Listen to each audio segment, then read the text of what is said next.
Good morning, DJ and PK. It's 97.5, the KSL Sports Zone. Welcome in on a Friday morning and a football Friday. We've actually got football tonight. Indiana and Oregon. A Big Ten rematch. Indiana beat them in Eugene in the regular season. And, of course, now Indiana and Oregon are playing for the right to face Miami in the title game. That Miami-Ole Miss game, that was great. And it ended with the SEC eliminated. So they won two games, one when Alabama played Oklahoma and they had to win a game, and the other when they played Tulane. They have 5 teams in. They went 2-5. You know, I don't think we're going to see 5 SEC teams in a 12-team tournament next year. Maybe if it goes 16, there's got to be a little payback, a little retribution for that wretched performance. That was not good from the SEC.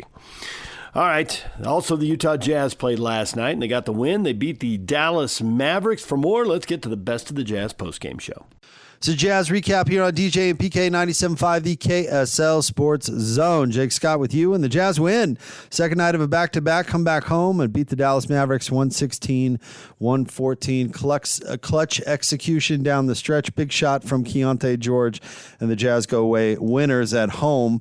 Lauri Markkanen led the way with 33 points and 7 rebounds. Keontae 19 points, 7 assists, 0 turnovers for Keontae. Bryce Sensabaugh added 14 in the win. Let's get to the postgame sound and hear from Jazz head coach Will Hardy. After a long trip to come back on a back-to-back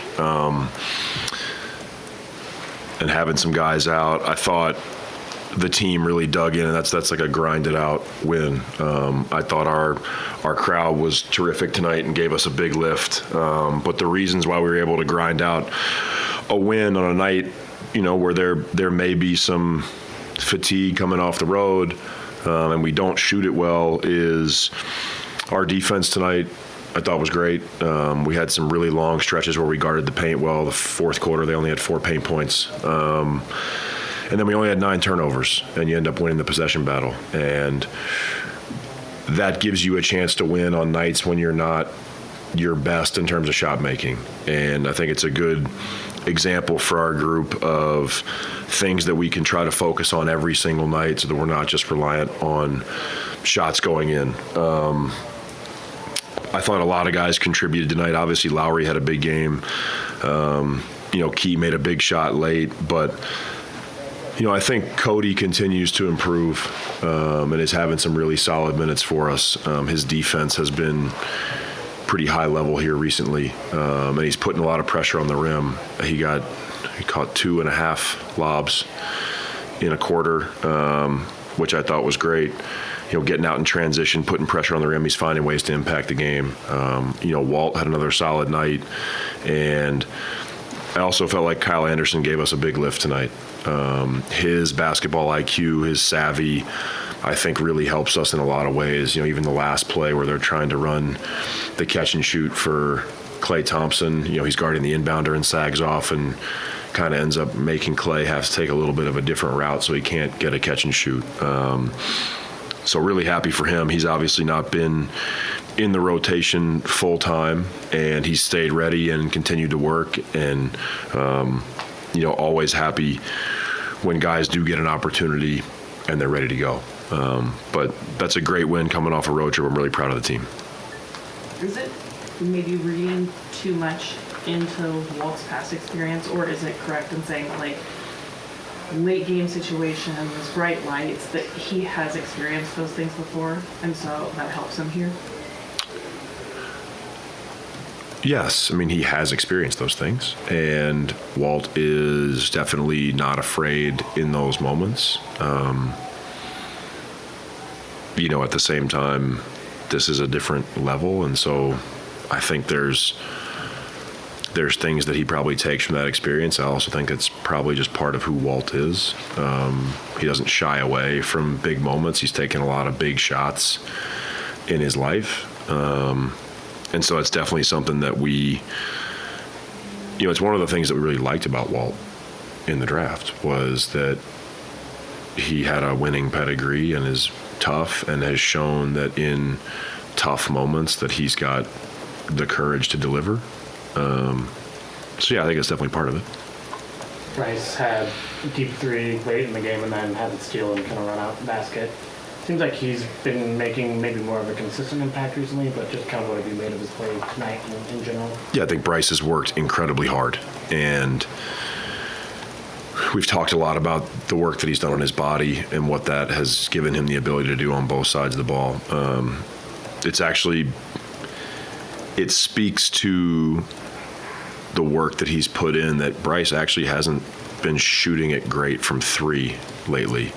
And I think coming into this year, that was kind of all of our impression of Bryce, was that like that is his number one thing and that's how he's going to impact the game. And so for him to make other plays, like he's had some great drives lately, some big dunks. He's putting pressure on the paint to get to his little turnaround and floater. And then obviously like that steal late, it does show growth from Bryce. So I'm really proud of the work that he has put in. He's stayed consistent with his approach. He's stayed consistent with the things that he says he's focused on, his defense, and trying to impact the game in other ways than just shooting. So I think it does speak to the work that he's put in and his growth to have those things happen for him late in the game tonight, because we're all waiting for Bryce to get hot for a couple of weeks, and we all know it's coming at some point. It was another high-scoring night in the paint. What have you liked about the team's ability to put pressure on the rim consistently? Yeah, we're doing it in a variety of ways. There's nights with Nurk where his rolling puts pressure on the rim. But I think our team as a whole has done a really good job of cutting, and I think the way that we've been able to utilize space to create driving lanes for perimeter players has been really good lately. Also that takes the people with the ball doing a good job of creating the advantage one-on-one and getting downhill.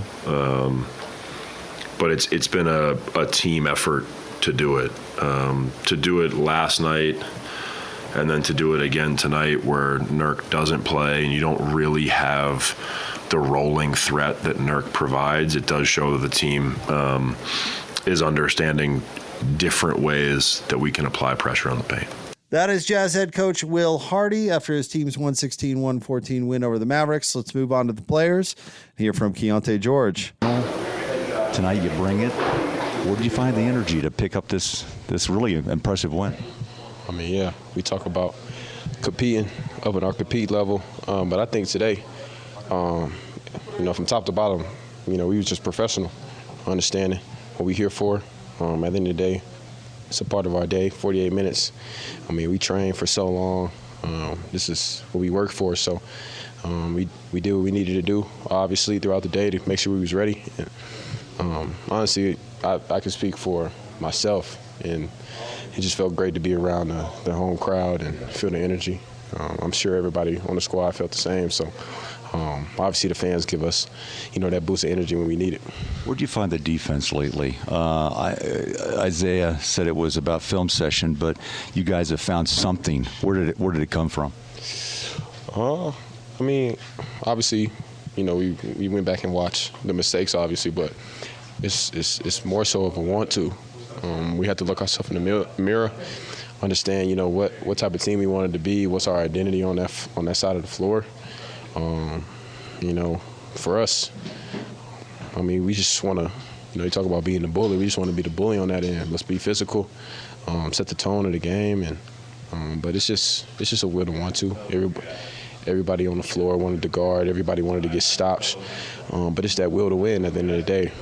The beauty of this team of late is everybody's contributing. And in the fourth quarter, you came on, Lowry came on, but Sensabaugh and Walt came on big too. Talk about guys who now step up, like a Bryce Sensabaugh. Not for sure. I mean, Bryce's time is, I mean, y'all seen the games where he can go for 20, 30. Like, he got.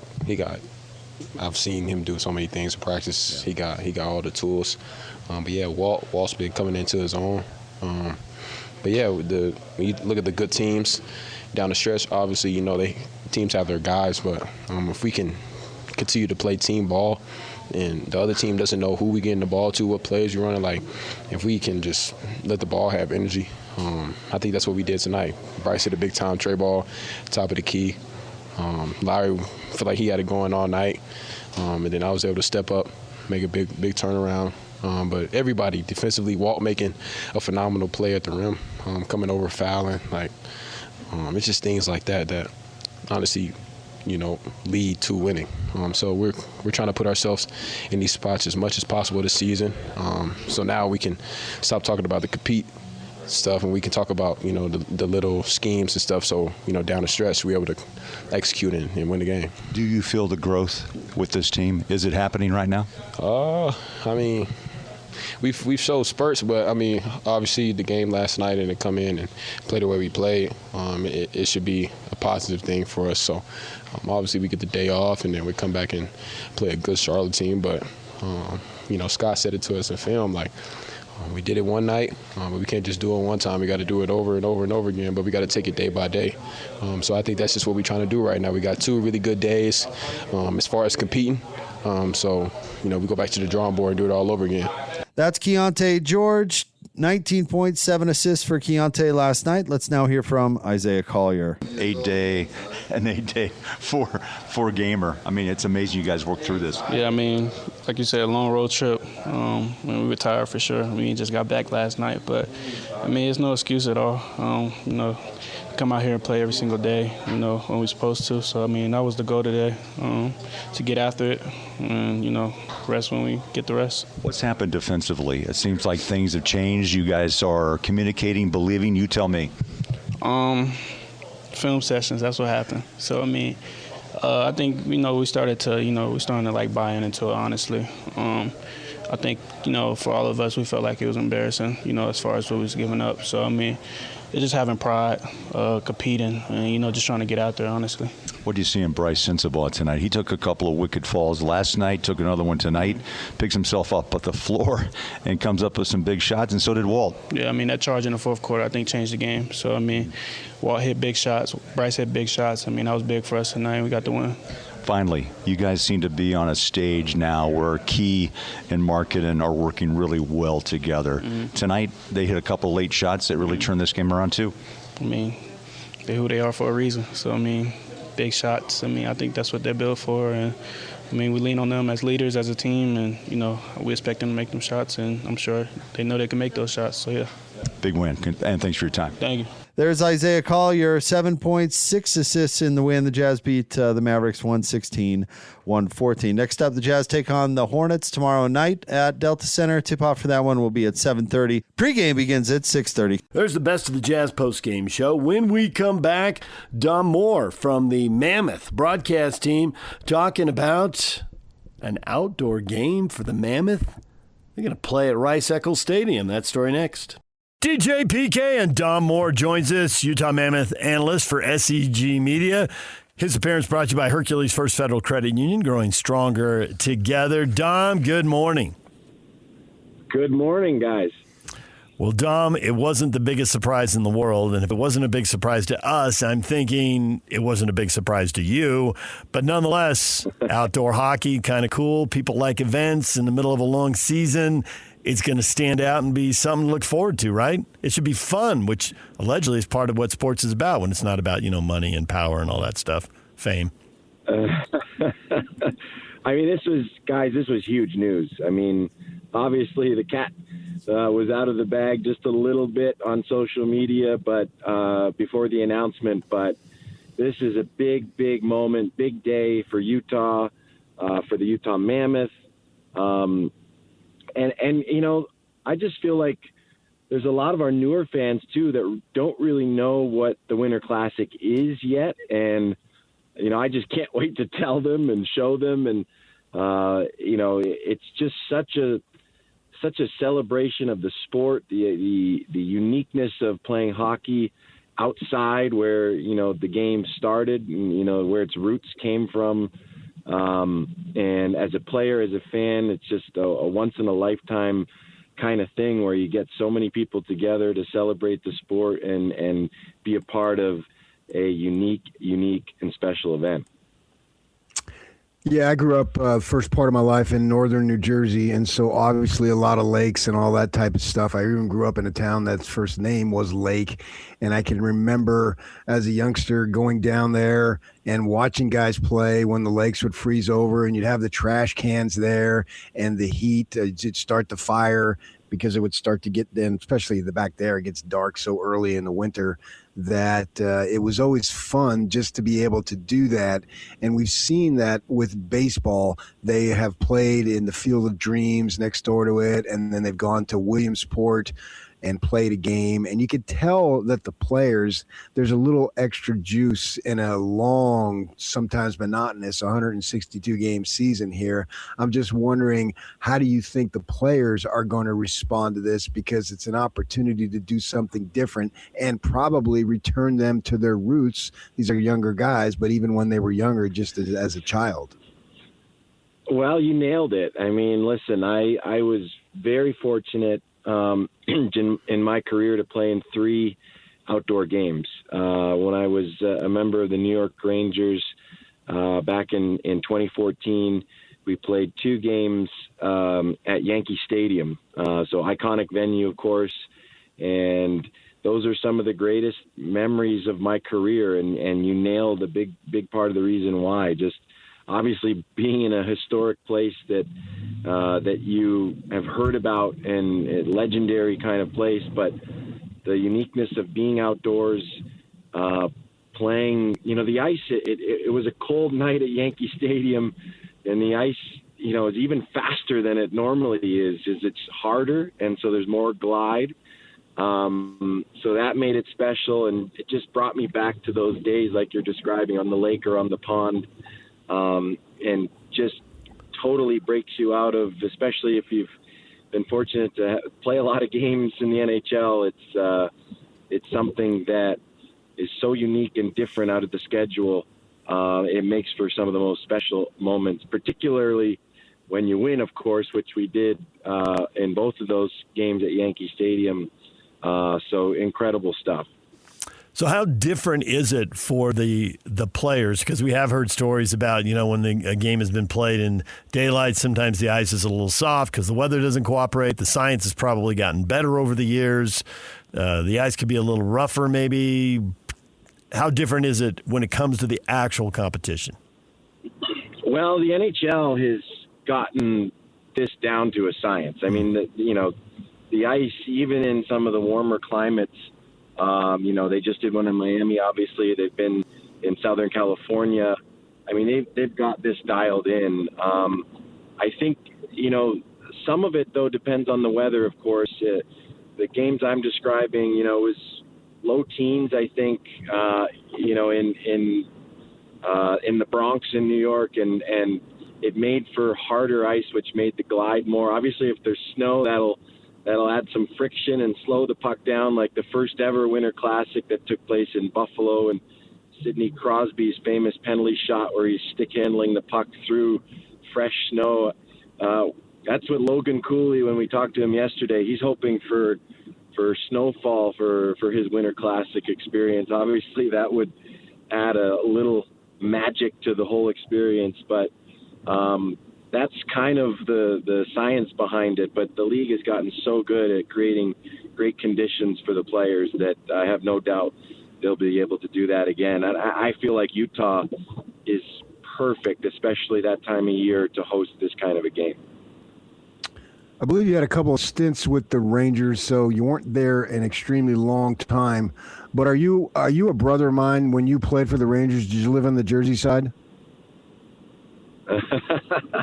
No, I can't say I lived on the Jersey side. I lived in Manhattan. I lived 2 subway stops from Madison Square Garden. That was my preferred mode of transportation to get to and from the rink. Took me 11 minutes on the one train, or I could take the two or three express. All right. Out of convenience sake, since you were younger, if you were older with a family and all, you probably would have lived in God's country on the Jersey side. Well, you never know. I was younger, as you said. The Rangers practice facility is north of the city, in a town called Terrytown. So a lot of the players with families lived up there in Connecticut. I guess I'm well aware, though, of how many Ranger fans reside in Jersey. It drives Devils fans crazy, of course.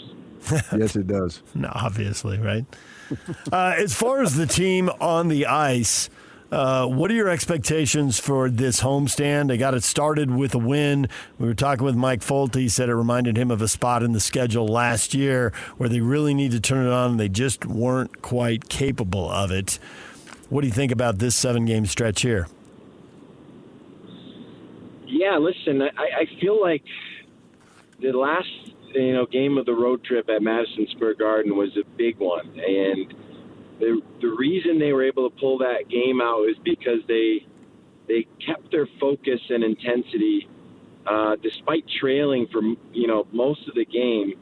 They were able to hang in there mentally all the way to the end to get the job done, and I feel like that had the potential to be a turning point because it was the same kind of thing last night. I mean, it was an intense game. It was a very physical game.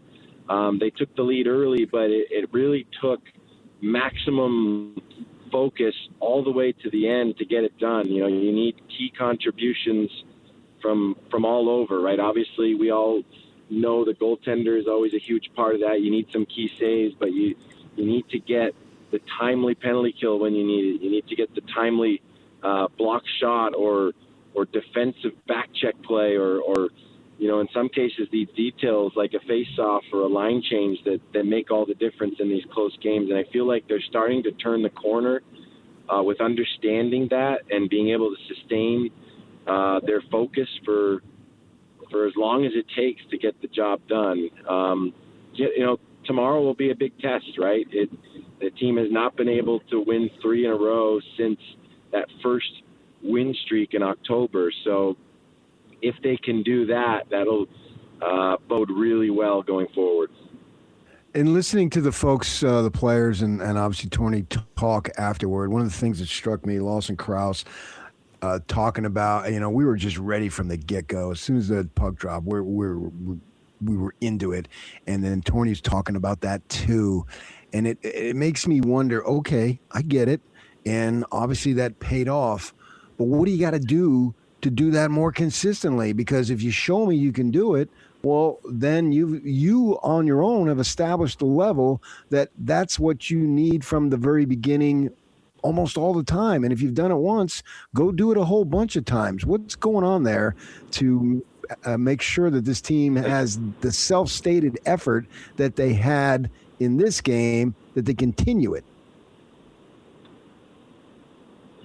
Yeah, I mean, listen, it's always easier said than done with any sport, particularly, in hockey with the intensity, the physical demands that go into it. Obviously, the mental demands, the pressure that go into it, and an unrelenting schedule where you just, they until Christmas, they hardly had a day off all year, and we're on the road a lot. And so, you get good as a player as you go through your career, learning how to, get your focus up, get your intensity up to the maximum level. And it's a sport where it only works when you can ramp your intensity up to the max. Anything less than that, doesn't usually work out. But it's hard on a night in, night out basis to get all the way up to the maximum intensity, and it's easier said than done. And so I think you get better at that as you go through your career, and obviously still a lot of young players on the Mammoth that are learning that. So I think it goes with the territory that you're going to see these peaks and valleys a little bit throughout the course of a long season. But at the same time, they're right in the thick of things, right? It's past the halfway point, and it's very much going to be a battle to the end for these playoff spots. Don Moore joined us, Utah Mammoth analyst for SEG Media. This year's a little different for the first time in 12 years now, I guess. There's going to be a break for the Olympic Games. In the past, do players come back who played in the Olympics? Do they come back absolutely flying? I mean, the adrenaline just pushes them through the rest of the season. It's so awesome being in the Olympics. Do they come back dragging, jet lag, changing time zones, having spent a lot of motion playing those games? What should people expect from teams like the Mammoth who could have multiple players representing multiple nations? Yeah, it depends, right? I think, for some players, it's going to be taxing, right? You're flying across the globe. You're going to be playing a ton of intense games, particularly these players that are playing for top teams like the United States and Canada. They're going to be probably going all the way, going the distance to the, medal round, if all goes well. And so they're going to be coming back tired. I think in the case of Clayton Keller, I think this is such a moment for him, achieving a lifelong goal and dream. I think it's going to have the opposite effect. I think he's going to come back a new man, a changed man, having represented his country on the highest stage. Maybe, who knows, coming back with a gold medal around his neck. I think that'll bring him to new heights. But I think certainly it has the potential for teams like Colorado that have a ton of players that have been there, done that, and, have been on Team Canada before. And I think they'll come back just a little bit worn out. So I think Utah's in a good spot in that respect. Karel Vejmelka is the one that stands out. He's got a big workload as a member of the Mammoth. I think it's unlikely he's going to have a big workload. I don't anticipate him being the starting goalie for his country. So, he'll be dealing with the jet lag and obviously practices and whatnot. But I think he should come back relatively fresh, which would be very important for the Mammoth down the stretch. You talk about how we're already past the halfway point, and for somebody like me, just as a media member following the team, it just seems like, my gosh, that has just gone by so fast. And if it goes by just as fast in the second half, the season will be over. I'm wondering, as you as a former player, from the player perspective, does it go by as fast as it seems just from a spectator perspective? Well, it certainly has flown by as a commentator, I'll tell you that. I mean, it seems like yesterday we had all this. The longest part of the season, I will say, is training camp. I mean, training camp just felt like it took forever. And then all of a sudden the season started and you blink and we're in January. I think for players, it's similar. I think there are times, though, where it feels fast and there's times where it feels long, particularly when you're on a 10-day road trip through Western Canada, flying at 2 a.m. It can certainly feel long then. But I think all the players, I think it gets easier for players when they can see a light at the end of the tunnel. And that's another thing right now that's going on for the Mammoth is okay, you got through the holidays. Now you've got a bite-sized portion, right? You get to the Olympic break. You just manage your energy through this next few weeks, and then either you're going to the Olympics or you're going to get a break. And then after the Olympic break, that's bite-sized too, because you can see that it's a sprint to the finish. So I think focus-wise, they're in a better spot now than they were, say, in mid-November, where the finish line is far behind you and is still far ahead of you, and the start line is behind you. So we'll see. There's Dom Moore from the Utah Mammoth. When we come back, Austin Meek covers Michigan football for The Athletic. He's talking Kyle Whittingham next. Stay with us. DJ PK, and we're joined now by Austin Meek, Michigan writer for The Athletic. Austin, good morning. Hey, guys. How are you doing? We are doing well this morning. How is the University of Michigan football fan doing with all the changes and Kyle Whittingham showing up and hiring a staff? How's it going? I think Michigan fans are feeling a lot better today than they were feeling a couple weeks ago, I can tell you that. This has been a traumatic month, I think, for a lot of Michigan fans, what the program has been through. Initially, it was a lot of shock and embarrassment as this scandal unfolded with Sharon Moore. Michigan fans were looking for somebody to restore some integrity, I think, to the program. Michigan fans were looking for a reason to be proud of their program again. I think a lot of them feel like Kyle Whittingham is the right person to restore that sense of pride in the program. So I think a lot of Michigan fans are really optimistic about where things are going with the new coach. Yeah, I'm an old newspaper guy. I have 23 years of daily experience, and so I still write a piece here for one of the local websites. And I wrote that they got Mr. Clean because, he has avoided a lot of distractions and is a very simple guy in his family life and so forth, and doesn't have any really big-time things, no vices, essentially, unless he's fooling the rest of us. But with all that in mind, there's been a ton of change in this program since Christmas, essentially, and we're not that far removed. Could I argue that the most important person that he got to, in this case, stay in the program is Bryce Underwood? Well, certainly Michigan's got to build around the quarterback, and that was the direction of things a year ago when Michigan made a big play and offered a big deal to Bryce Underwood to get him to decommit from LSU and come play for his hometown school.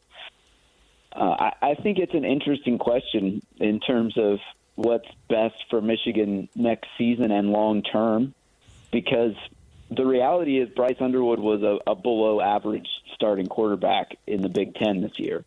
Now, he was an 18-year-old freshman who was thrown into the starting job probably before he was ready, and still started every game, had some really nice moments where you saw his potential, also had some tough games, including his last game in the Citrus Bowl when he threw 3 interceptions. So would Michigan be better off next year with Bryce Underwood as a second-year starter or a guy out of the transfer portal? I think that's an interesting question that people could debate forever, but getting Bryce Underwood back does guarantee that Michigan has a guy they can build around. And I think Michigan put in the time and the development and the growing pains with Bryce Underwood this year as a freshman. So to me, it only makes sense to see that through and hope that with a new offensive coordinator and maybe an offense that's a little more suited to his strengths, that Bryce Underwood can make a big leap next year. Rich Rodriguez was in Michigan 3 years. He was an outsider coming in, and there was a whole thought that he didn't negotiate the politics well, and he's got and maybe the politics couldn't be negotiated for an outsider, and he's got a very different personality than Kyle, so maybe that would be a major piece of the puzzle. But how hard is it for an outsider to come into Michigan? Well, it is hard. I mean, and I'm speaking as an outsider who came into Michigan 7 years ago, having never set foot in Ann Arbor before, and had to learn this place for myself. It is hard. There is certainly a mystique around being a Michigan man that you pick up on the moment you get here. And that mystique was very strong for the last decade, starting when Jim Harbaugh came back here. But I also think if there is a time that somebody from the outside could come in here and be successful, it's right now. Because the whole Jim Harbaugh era clearly had run its course. Promoting Sharon Moore was a way for Michigan to try to continue what Jim Harbaugh started, to be Jim Harbaugh's program basically without Jim Harbaugh, and we saw how that ended, right? It ended in disaster. It ended with Michigan needing somebody to come in and clean up the mess. And in that situation, I think you had to go outside. And so somebody like Kyle Whittingham, even though he's not from Michigan, he spent his whole career in Utah essentially, but I think his personality, just from what I've seen of it and his philosophy, I think it fits Michigan much better than Rich Rodriguez. With Rich Rod, it was not only that he was an outsider, but his whole philosophy was just so radically different from what Michigan had done in the past that I think it was just doomed. I don't think it's that way with Kyle Whittingham. It is going to be a transition for him, and I don't think it's a sure thing that it's going to work. But I do think that there's enough common ground with Kyle Whittingham in Michigan that at least he has a chance to succeed here. My wife's family is from the Detroit area. My mother-in-law grew up there and all that. Still has plenty of relatives there. And several years ago, we were back there, and I told her I wanted to go through the Hitsville, the Motown thing there. And we got there, and the last tour started at 4 o'clock, and we got there about 4:10. And I went in, and I told the guy, I said, man, I'm from Utah, which I'm not from Utah, but I work here now. And so, we know the stereotypes of Utah. And I told the guy, I said, outside of Detroit, there's no bigger place that worships Motown than Salt Lake City. And she kind of looked at me and think, okay, you're putting me on here. But it was, I warmed up enough to her that she took me down some hallway and got my wife and I in the tour as it was ongoing, right? Which I really wanted to do. And the point I'm making is when I said I'm from Utah, I might as well said I was from Pluto. And the way they think about Utah, they just don't know too many people from Utah. So not only is Whittingham and most of his staff going to be outsiders and not Michigan people, they're going to be from Utah. Now, does that raise an eyebrow, or is it among the fan base thinking, hey, this man has had a lot of success at Utah, so imagine what he can do with what's available at Michigan? Which one do you think it is? I think it's a mix of both. I think right now the fan base is more on the side of what you just said, that look at this guy's track record. He's had success basically every year of his career, at Utah. Been one of the most consistent programs in college football over the last 2 decades. At a program that doesn't have the resources that Michigan has. So you bring that guy in here with Michigan's budget and NIL infrastructure. I think a lot of fans feel like that's a recipe for success. I think fans are excited about the staff. I think there's a little bit of ambivalence about some of the coaches that were let go, because the staff under Jim Harbaugh, he really made an emphasis on bringing some Michigan guys into the staff, guys who played at Michigan, coached at Michigan in the past. A lot of that's gone now. This is very much a kind of wholesale, a wholesale changeover from a very heavy Michigan influence to a very heavy Utah influence. I think some fans are, maybe a little bit in wait and see mode to see how that's going to play out. But I think on the whole, there's a sense that Kyle Whittingham has put together a really good staff and brought the best of the coaches that he worked with at Utah now to be part of his staff here at Michigan. Michigan's coming off a 9-3, with the bowl loss, 9-4 season. That's pretty good. Obviously, it's not up to top shelf Michigan standards, but they probably have some pretty good players on the roster. But then I looked at the schedule, they feasted on the bottom of the Big Ten. Not even the middle of the Big Ten. They struggled with Nebraska, and they lost to USC. But they feasted on the bottom of the Big Ten. The schedule looks a little tougher next year. Ohio State obviously is on the schedule, but so's Indiana, so's Oregon, and a non-conference game with Oklahoma. They lost in Norman this year. They'll have them at home coming up for Kyle here. What are the expectations are? How good is the talent on the roster? Because there's a long string of beating a bad Purdue team, beating a bad Maryland team, beating a bad Michigan State team, beating a bad Wisconsin team. How much do they really have on the roster? At no point this year did I think Michigan looked like a playoff team, even though technically Michigan was alive for a playoff spot if they had beaten Ohio State. You're absolutely right that the 9-4 record was built on beating a lot of bad teams in the Big Ten. Wisconsin, Purdue, Michigan State, none of those teams had a Big Ten win when Michigan played them. So I think in some ways the record is a little bit empty when you look at who Michigan actually beat this year and how Michigan played against the best teams on the schedule. I do think there's talent on this roster. It wouldn't surprise me if Michigan is a playoff team next year, only because, I mean, we've talked about Bryce Underwood, but not just him. There are some talented young players on this team that it looks like Michigan is going to be in position to retain. The one thing that Sharon Moore did well, he recruited well the last couple of years. Michigan's 2025 recruiting class was very good.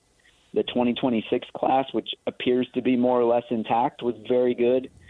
Headlined by Savion Hyder, top 10 prospect and number 1 running back in the class, who's going to stay and play for Tony Alford.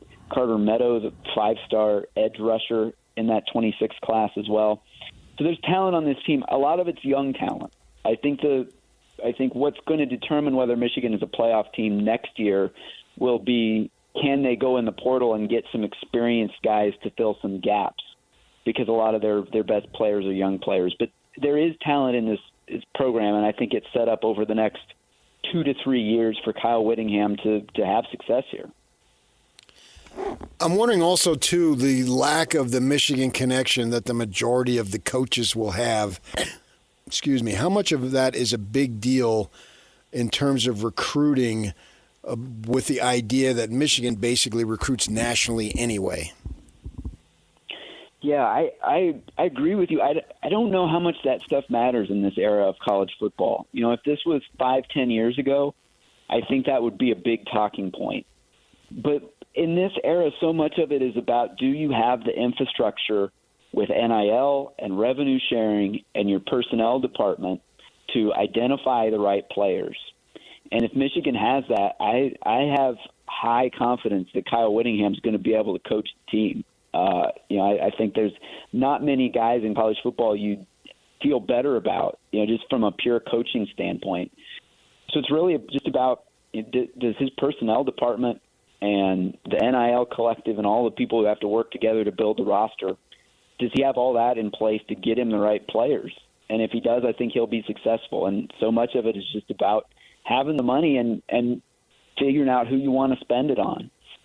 The connections, the Michigan ties, like that, maybe that has a little bit of influence, but in this day and age, I don't think it really matters that much. Your coach and your staff can come from anywhere. As long as you've got the right personnel people in place and the right infrastructure with NIL, you can build a really good roster. How restricted is the football staff in bringing in recruits and bringing in transfers, given the fact that Michigan is a very good academic school? Does football get a lot of room to operate? I think we all know what I mean when I say that. Do they get a lot of room to operate, or is it maybe a little more restrictive than people on this side of the country would be aware of? Michigan had a period of time early on with the transfer portal where they just were not very active in the portal at all. The first couple years of it, Michigan didn't take a lot of transfers. That part of that was just philosophically of how Jim Harbaugh wanted to build the team, and part of it was Michigan had to figure out which transfers to go after, which ones they could get in. I think one thing that Michigan learned the hard way early on is that the transfers you want at Michigan are going to be either grad transfers or guys who are pretty early in their careers. The transfers that are tough for Michigan are the guys who have 2-3 years into their undergrad, but they haven't graduated, because a lot of their credits aren't going to transfer to Michigan, and guys don't want to come in and lose half their credits, have to start over on their undergrad degree. So you got to be a little bit selective at Michigan in terms of the transfers you go after. Not every guy in the portal is going to be a fit for Michigan, but I do think they've gotten to the point now where they can tell, okay, this guy's going to work for us, this guy isn't. I think they've got it down to the point that they can use the portal effectively and bring in guys who are going to be able to get eligible and enroll and ultimately help the team. Obviously, with his age, he's not a long-term solution, being 66. Is there any apprehension of hiring a coach at this age?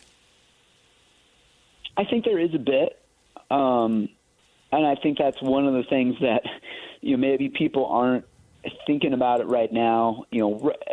Right away, right? It's the honeymoon period. Everybody's excited.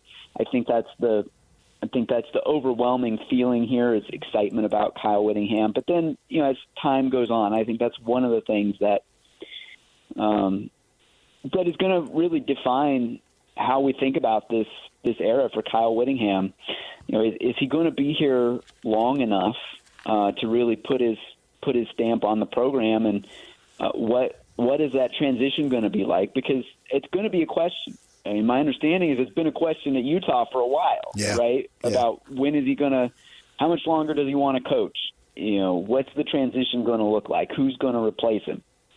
If those questions were being asked at Utah over a period of several years, then I think it's a little naive to think that Kyle Whittingham's just going to coach 5 years at Michigan and it's not going to come up. I think it's going to come up, and a lot of it's going to depend on, is he successful right away? If he comes out and makes the playoff in year one, I think everybody's going to be happy to let it ride. But if it's not everything that Michigan hopes it can be, then is there going to be a question a few years in of, okay, well, what's the transition going to look like here? I think it's a legitimate question that's going to come up sooner or later, and we'll just have to see how soon that becomes an issue here. How does the top of the Big Ten stack up? Where does Michigan fit? And you've said it a couple times now. It sounds like 10-2 in a playoff bid, everyone's going to declare victory in 2026. Yeah, if Kyle Whittingham gets Michigan in the college football playoff next year, I think everybody's going to feel good about how all of this played out. Even if it was traumatic to get to this point, if it ends up with Kyle Whittingham as the coach of Michigan and Michigan in the playoff, I think fans will feel like, hey, we came out of this better than we were going in. One of the challenges for Michigan is that they have fallen out of that top tier in the Big Ten now. I mean, I think they're in the second tier of Big Ten teams, but I'm not sure I'd even put Michigan at the top of that tier. Michigan played USC this year and got blown out at the Coliseum, and that was a decent USC team, but not a great USC team.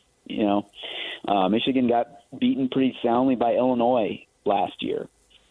So clearly Indiana, Ohio State, Oregon, those teams are on a different level from Michigan. And Michigan's going to play those teams next year, as you mentioned. And if that gap is still as wide as it was this year, then it's going to be tough for Kyle Whittingham to get Michigan in the playoff next year, just because the schedule is so much tougher. But I think Michigan's, they're knocking on the door. They're in that second tier of the Big Ten, but the top of the Big Ten is really strong, and it's not going to be easy for Michigan to make that step up into that top group. What's the status of the university president and athletic director, the people who signed off on hiring him? Well, Michigan's going to have a new university president. The president they have now is an interim president who's been there for several months. The new president is, as I understand it, going to be announced early this year. And there is an ongoing investigation of the athletic department culture and practices that came out of everything that happened with Sharon Moore. The investigation started as a third-party investigation of Sharon Moore's relationship with a female staff member. And then when it came out that he was, in fact, engaged in that relationship, the investigation then expanded to look at the whole athletic department, which has had, beyond this situation, a bunch of other scandals, including the sign stealing thing with Connor Stallions, 2 different NCAA investigations, and that's just in football. They've had issues in other programs too. So that's raised some questions about the future of Ward Manuel, the athletic director here. He's been at Michigan for a decade. He played at Michigan. Michigan's programs have generally been successful during Ward Manuel's tenure, but they've had a lot of off the field issues. So I don't honestly know where that's going to go. There's always stuff bubbling up at Michigan. There's always been talk for as long as I've been here of, what's Ward Manuel's future, and he always seems to come out of that still in the chair. There's some thought that maybe this time it'll be different, but I don't know. I think that's going to be a question. Maybe one reason you mentioned Kyle Whittingham's age. if Kyle Whittingham was in his 30s and wanting to coach 2 decades at Michigan, I think the instability with the athletic director and the administration would probably be a concern. Maybe not quite as much for a coach in Kyle Whittingham's position. The most scathing summary I heard of this was that Michigan likes to pretend it's all that and that they're different and they're high and they're mighty. But look at all the scandals in Michigan the last 5 years. They are basically the SEC no matter what they say. Man, I would think that kind of thing lands pretty poorly in Ann Arbor, bodes pretty well for a complete outsider coming in, because my perception from a long way away is that Michigan people would hate hearing that, and yet there isn't a lot they can say right now when they do hear that. Yeah, no, I don't think anybody can deny that over the last 5 years, Michigan has been one of the most dysfunctional football programs in the country in terms of the off-the-field stuff. Biff Poggi, the interim coach at Michigan, said as much before the Citrus Bowl that he called it a malfunctioning organization. Now, somehow Michigan managed to win a national championship amid all of that, which is still kind of mind-blowing to me, but just the sheer number of off-field scandals that have happened at Michigan over the last 5 years has got to rank up there with any program in college football, maybe at the top.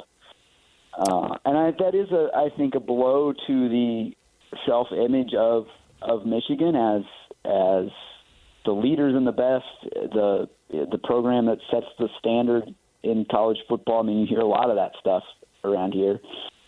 I do think that Michigan fans care about that. I think, they do care about how the program is perceived. And I think that's part of why they're excited about Kyle Whittingham, is because, as we said earlier, he does bring that reputation as a guy who, runs the program with integrity, runs a clean program, a tough program, a program that fans can identify with.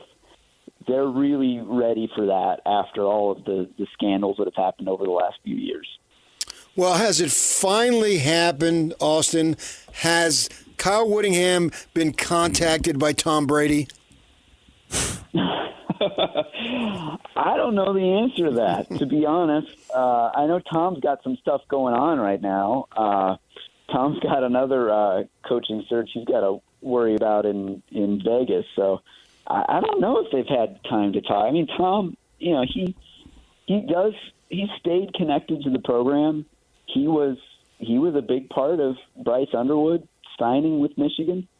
So I'm going to assume that if that conversation hasn't happened yet, that it will happen in the near future. But I don't know the answer to that. It's a good question.